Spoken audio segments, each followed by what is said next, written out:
The Dragon Painter, retold by Rosie Dickens, illustrated by John Nass.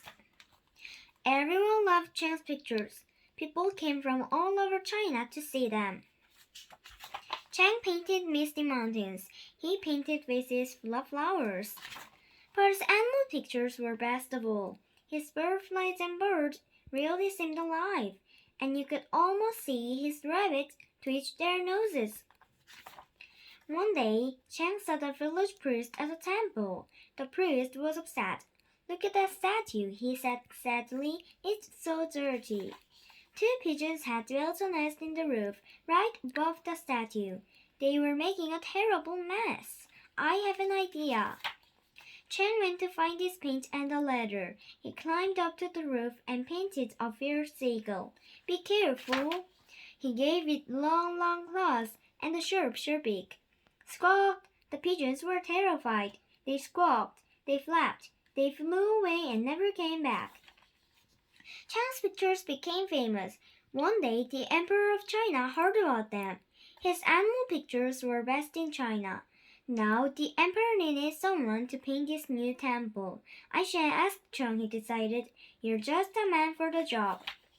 Chang planned a splendid picture. It had 4 dragons. 1, 2, 3, 4. One for each wall. A huge crowd gathered at the temple to watch Chang paint. On the first wall, Chang drew a pearl-white dragon. The dragon breathed out clouds of steam. It looked perfect, except for one thing. The dragon had no eyes. The second dragon was jade green. This one had bushy eyebrows and a big spiky nose. His face was funny, but the green dragon's eyes were empty too. On the third wall, Chang painted a huge gold dragon. He gave it a long coil tail curling around its body. "Why don't they have eyes? What's going on?"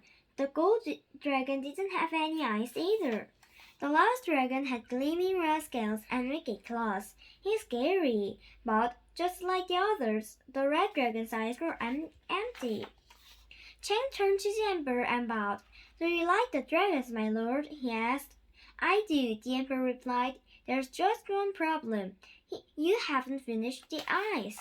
"I can't paint their eyes," said Chang. "Dragons are magical creatures. If I paint their eyes, they will come to life. Live dragons are dangerous." The emperor didn't believe Chang. He thought the painter was teasing him. "Stuff and nonsense. Don't be silly," he snapped. "I'll order you to finish these dragons."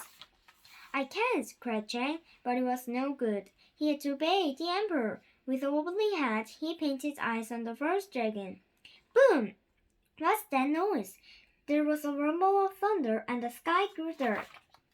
Chang paused. He was worried.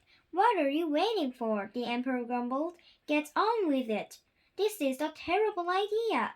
So Chang turned and started in the eyes of the jade dragon, the gold dragon, and the red dragon.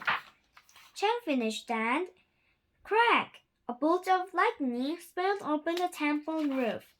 The jade dragon blinked and raised its head. What's happening?" Its baggy nose cracked out one of the temple columns. Then the pearl dragon meowed, showing rows of sharp white teeth. "Help! It's alive!" It breathed out clouds of burning steam. The people nearby ran for their lives.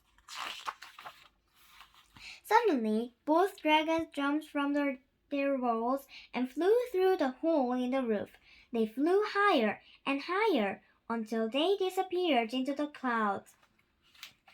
The red and gold dragon began to stare. Quickly, Chang grabbed his brush. He painted heavy chains around their necks.